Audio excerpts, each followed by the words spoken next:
Hello and welcome. I'm Beck. For those of you that don't know me, I am a sorry. I work for an NDIS service provider. I mainly work within the mental health space within NDIS. That's where my expertise really lie, and my skill set. And I am a foster carer.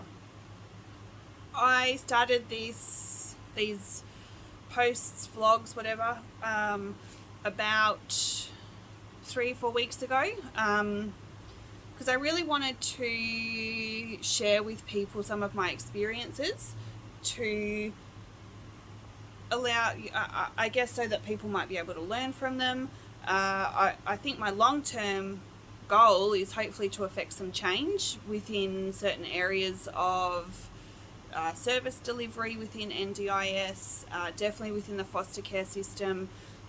I haven't even delved into that yet. So yeah, I guess that's the purpose of these. And ultimately, you'll take what you want from this. This is not about hearing everything I have to say, agreeing with everything I have to say. It's definitely about taking what you need to from these based on what's happening in your life, whether that's your work life, your personal life, and applying them, thinking about things maybe a little bit differently. So that's why I'm here, and that's who I am.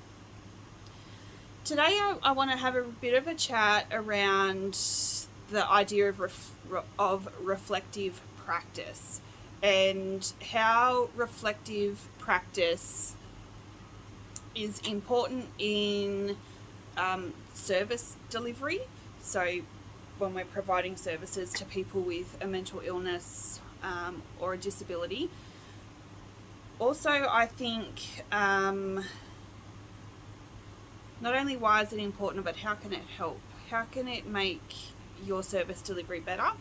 How can it make the whole industry better or different, or whatever you want to say? So I'm very passionate about reflective practice. It's something that I have done, I think, for most of my life, and I've really had to learn over time, and I'm going to talk about this, how to move from, I guess, critical reflective practice to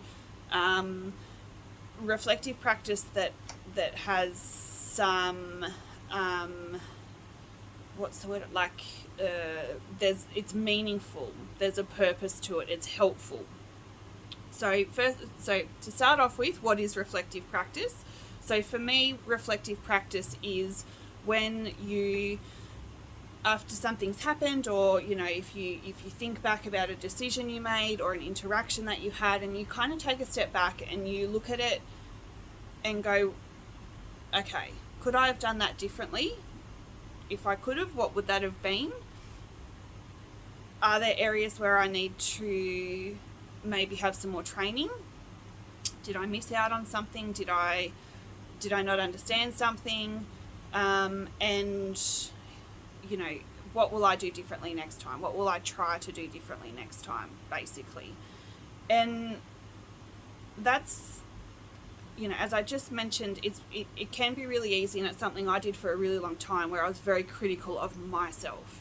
So it was a critical reflective practice. It was looking back and beating myself up for things that I didn't do the way that I wanted them to be done, or playing those things over and over and over in my head, not letting them go, and only focusing on the negative. Whereas now, when I think about reflective practice, I think about it in terms of what went well, what maybe didn't go so well. I am compassionate towards myself in that I think about how I would be talking to a friend if they came to me and said, look, I really stuffed this up. I try and kind of do some self-talk around that, rather than beating myself up about something that I maybe haven't done the way I would have liked it to be done. And I also look for opportunities of reconnection if there's been a disconnection. And what I mean by disconnection and reconnection is if you've had a conversation with somebody, you've had an interaction with somebody that didn't go very well, you know, you walked away feeling unhappy, or that you didn't get the outcome that you wanted, or you can tell that the other person walked away unhappy, maybe voices were raised, whatever.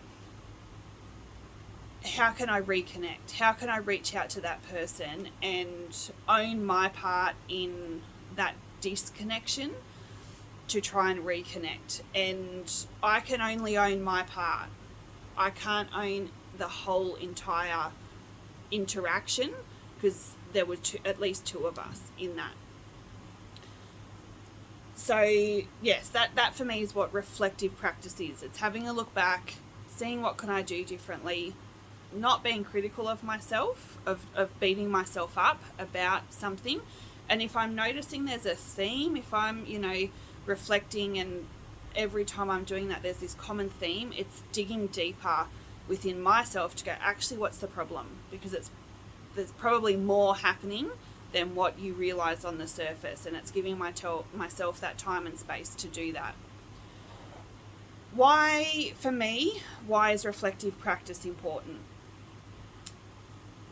It gives, I believe, it gives us an opportunity as individuals, as teams, as organisations, to grow and to do things differently. If we don't reflect and have a look back at how did that go, we will never improve.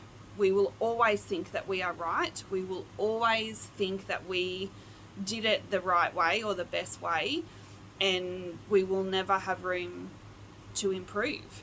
It also means that more often than not, we miss opportunities for reconnection. And I think you would all agree that reconnection strengthens a relationship. It strengthens a bond. And missing those opportunities, I think can be, it makes me sad to think that people miss those opportunities of reconnection and strengthening a relationship that they have to get different outcomes the next time, better outcomes the next time, feeling more connected to somebody, which is so important, especially at the moment with COVID, and we're all just a bit, you know, all over the place. And so for me, that's why it's important. It's also important to see where, I guess it's how we can learn. And to give you an example of that, when I do interviews for support worker roles, or any of the roles within my teams actually, I always ask a question around professional boundaries. And it used to be, tell me about professional boundaries. And we can all talk about professional boundaries and talk about what we know we should do. What I actually ask for is, tell me when you've crossed a professional boundary, when you realised it, and how did you fix it? Or what did you do? What did you need to do? And it's really interesting for me to see the people that are willing to really engage in that type of conversation, and people who just really aren't. And I always start that by sharing something from myself, because I'm a big believer in, if I'm going to ask you to be vulnerable, I need to be vulnerable first. And the amount of people that say to me, I've never crossed a professional boundary, that's bullshit. When you work within disability services, which are relationship based, like our whole thing is based on relationships, there is no way that you haven't crossed a boundary. And I kind of, once everybody's shared or the person shared, I always say, you know, thank you for sharing. And the reason I ask that is because I want to see if you can be reflective. Because I want people within my teams and within this industry who are able to walk away from a situation and who are able to go, yeah, I could have done that differently. Not beat not beat themselves up about it, but definitely walk away and own their part in it, and own the part where they can do different next time. You can't control the other person, and I think some people get really caught up in that when we look at reflective practice, and they go, well, you know, whatever, they still do this and they still do that. And yeah, that's absolutely true. I think you'll find if you change your approach, more often than not, the other person's approach will change as well. Because we're usually responding to each other. We're usually responding to each other's attitudes or level of voice or tone of voice. And so you change yours slightly, the other person's likely to change theirs. And if you're going to say to me, well, they should do it first, you should probably not be working within community services, and you probably really need to have a good look at what are your values and how are you in the world. Like that, I can't imagine thinking that it's somebody else's responsibility. Because to me, it's my responsibility to take control, for lack of a better word, of how I am and how I react and how I respond in situations. Nobody else does that for me. That's all on me. So that's why I think it's important to really look at reflective practice. One of the ways, and as I've said, it helps in lots of different ways. It helps in us growing, it helps in us reconnecting, it helps with us doing things a bit differently. And it's something that and so I guess, you know, how do I do that? How do I make that happen? Not only for me, but for my teams as well. And so one of the things that I do at every team meeting is we have a time for reflection on when it's a brand new team. It's definitely reflection on, you know, tell me about what's going well in the service at the moment. Tell me about what isn't maybe going so well, and that we could do, you know, what are your thoughts on how that could be done differently? But and then once a team gets to a certain point where I can see and feel and hear that they're very, you know, they're working together well, they're reflecting almost on the spot about things, I start to introduce different ideas to them that are maybe a little bit left field that they haven't thought of before. So an example of that would be around something like an idea about continuous improvement, which is something that I've recently shared with my teams, is that there's an idea out there that we should continuously be trying to improve, that we should not ever, as a service, as an organisation, as individuals, want to be the best at something all the time or in all areas. We need to be continuously looking at what we're doing really well and those areas that maybe we're not doing so well in, and being okay with the fact that there are going to be times where we don't always do well in every single area. And what does that mean? How does that look? How do you own that? Like, how do you acknowledge that as an individual, as an organisation? And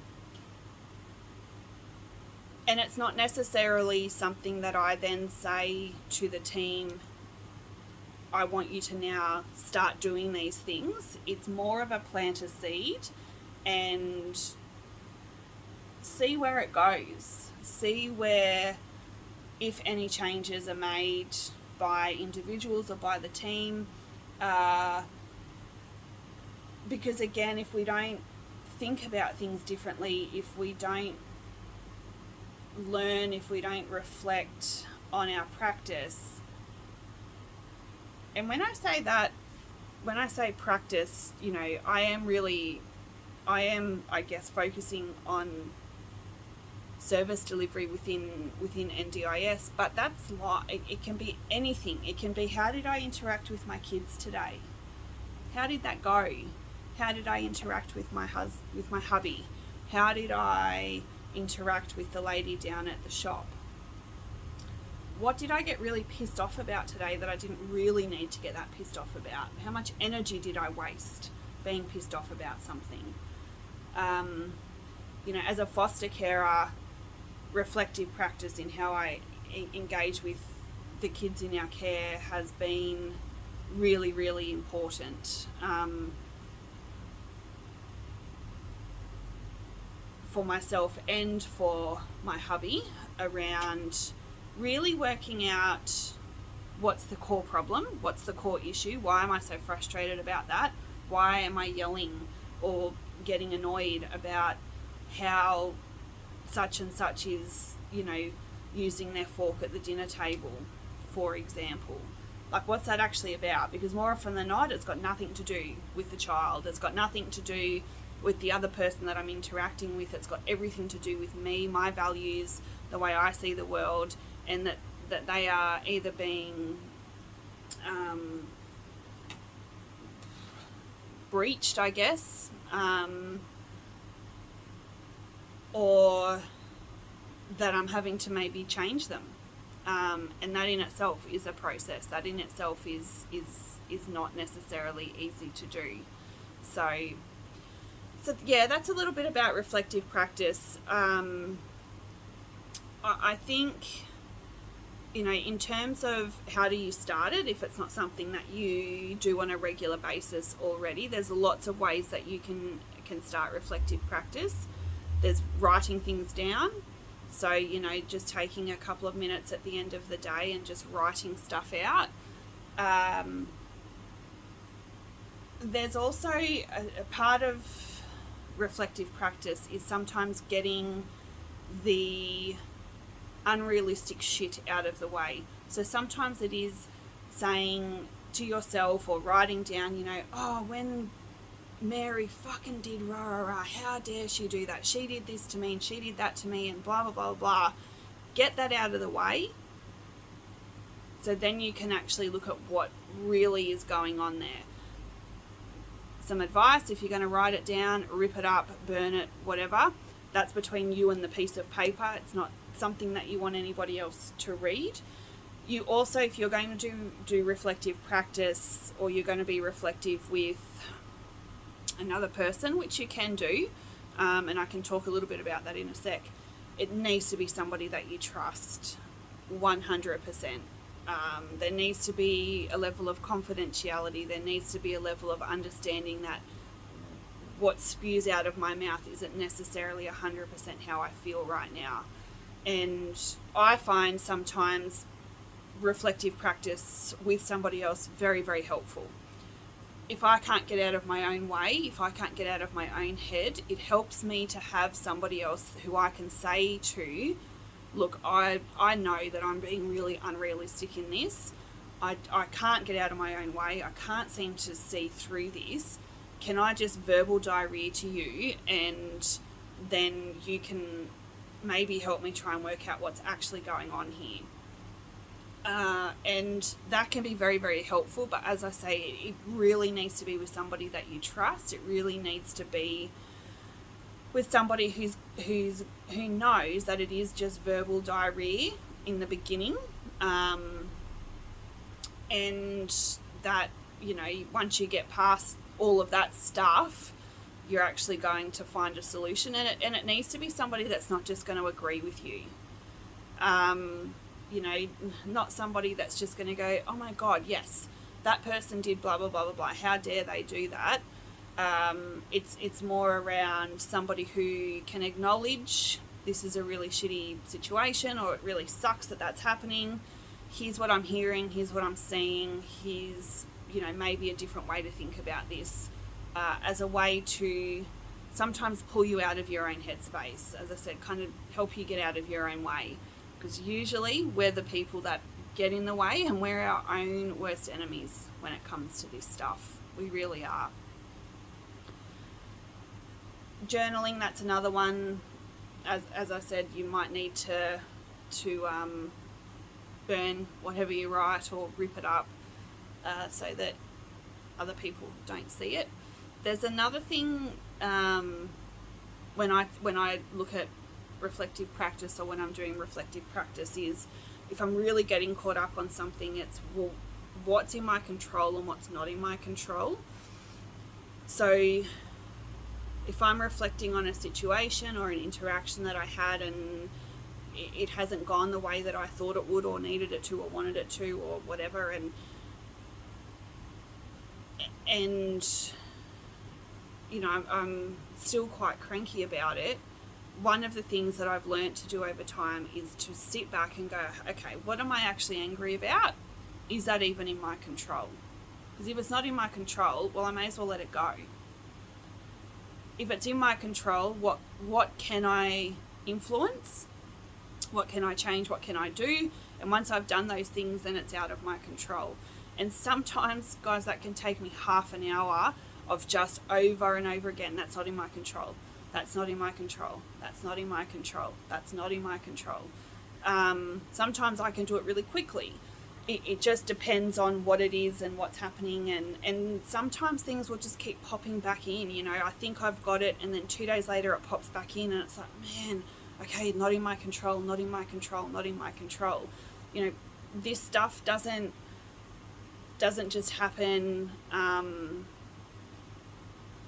You know, I have to work at it, I guess, is what I'm trying to say. It's not something that, you know, I go through life and I'm reflective and it's amazing and I have no issues and I reconnect on every time that there's a disconnection, and that's not the reality of this at all. This is hard work. This is something I have to put energy into on a daily basis.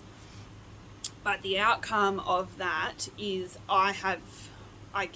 I'm more peaceful internally, and I am able to focus more on the things that I can impact and influence, and than the things that I can't. I'm also able to forgive myself for the things that maybe I didn't do very well on that particular day or that particular occasion. And as I said, it really shows me where I've got opportunities to reconnect if there's been a disconnection. And more often than not, after a reconnection, your relationship is stronger. The bond is stronger. It also gives an opportunity to share, I guess, values and to understand another person's perspective that maybe, you know, because your own shit got in the way, you didn't get to see that in the first instance. And will give you an understanding and the other person an understanding of why they reacted the way that they did, or why you reacted the way that you did, in the hopes that you don't kind of push each other in that direction again moving forward. So I guess to wrap it up, reflective practice in a nutshell is, you know, being able to have a look back on what you've done, what interactions you've had, what went well, what didn't go well, what did you learn, what will you do differently next time, is there an opportunity, was there a disconnection, and if there was, can I reconnect, thinking about what's in my control and what's out of my control, and in all of that, not being critical of myself. So it's very much, you always do the best that you can in the situation you're in, with the information that you have, but that doesn't mean that you can't do better next time. And reflective practice, from my perspective, gives us an opportunity to work out, how can I do better next time, maybe. Cool. Well, I hope that's given you something to think about. You know, as I said at the start, take what you want or need from that little chat, and please write some comments, subscribe, and I'll see you guys next time. Ciao.